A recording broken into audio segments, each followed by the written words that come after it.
Assalamualaikum warahmatullahi wabarakatuh. Welcome back to my channel.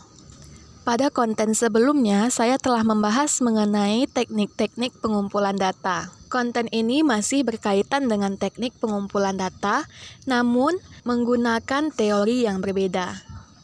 Nah, ayo disimak video selengkapnya.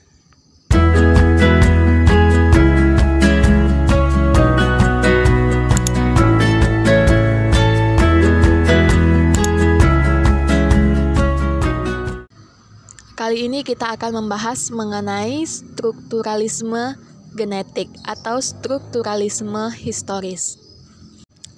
Teori ini dibentuk dan dibuat berdasarkan teknik pengumpulan data. Sebelum masuk ke pembahasan utama, kita akan membahas terlebih dahulu pengertian dari strukturalisme genetik. Strukturalisme genetik atau strukturalisme historis yang menganggap karya sastra khas dianalisis dari segi historis. Nah, dari sudut pandang sosiologi sastra, strukturalisme memiliki arti penting karena menempatkan karya sastra sebagai data dasar penelitian. Memandangnya sebagai suatu sistem makna yang berlapis-lapis, yang merupakan suatu totalitas yang tak dapat dipisahkan. Untuk kajian strukturalisme genetik, kita akan membahas mengenai puisi karya Chairil Anwar yang berjudul Datang Darah Hilang Darah. Yang pertama kita bahas mengenai strukturalisme secara keseluruhan. Pada bait pertama, puisi Datang Darah Hilang Darah berisi mengenai seorang dara yang sendirian mencari di pantai ketika senja datang.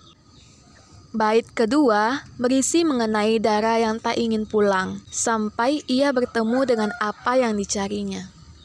Bait ketiga berisi seseorang yang mengajak dara pulang, namun ajakannya ditolak oleh dara. Dara dibujuk dengan mengatakan laut akan dihantam badai dan mengajak dara agar tidak tersesat. Nah, pada bait keempat menceritakan penolakan dara dan ia bernyanyi bersama laut, bintang, dan angin. Bait kelima berisi dara yang diperingati bahwa hari akan segera malam dan dara akan kehilangan jalan. Dara kembali disuruh pulang.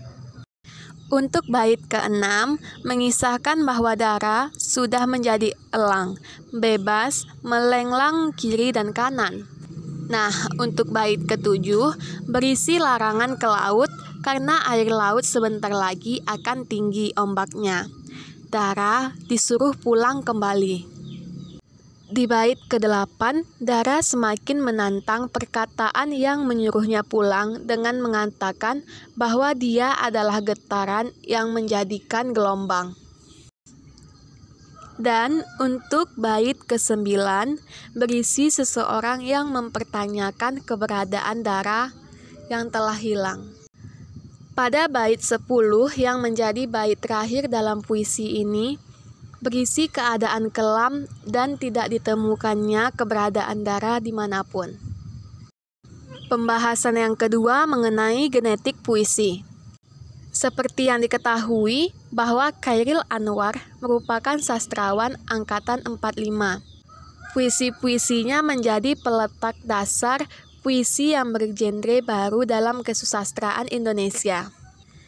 Sajak Datang Darah Hilang Darah merupakan sajak terjemahan Chairil Anwar yang begitu mempesona. Dalam puisi ini secara keseluruhan menceritakan seorang dara yang tak mau pulang ketika disuruh pulang dan ingin mencari kehidupannya sendiri.